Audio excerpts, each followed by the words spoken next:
கல்வித்துறைக்கு வணக்கம் சார். படித்து கவர்மெண்ட் வேலைக்கு தான் போகணும், தனியார் வேலைக்கு போகணுன்றது இல்லை, சரிங்களா சார்? மளிகை கடை வைக்கணும்டா படிப்பு வேணும், ஒரு காய்கறி கடை வைக்கணும்டா படிப்பு வேணும். இந்த மாதிரி எத்தனையோ தொழில் இருக்குது.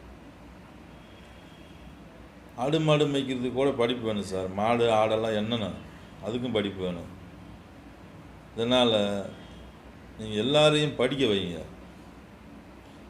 ஆல் பாஸ் பண்ணுங்க.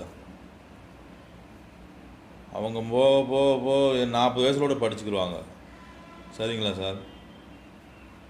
நீங்கள் தடை வென்றதுனால அவங்களுக்கு நல்லது நடக்குமா? படிச்சுட்டு லாரி ஓட்டலாம், அதுக்கும் படிப்பு தேவை. இந்த மாதிரி எத்தனையோ தொழில் பண்ணுறதுக்கும் தேவை அரசு வேலை.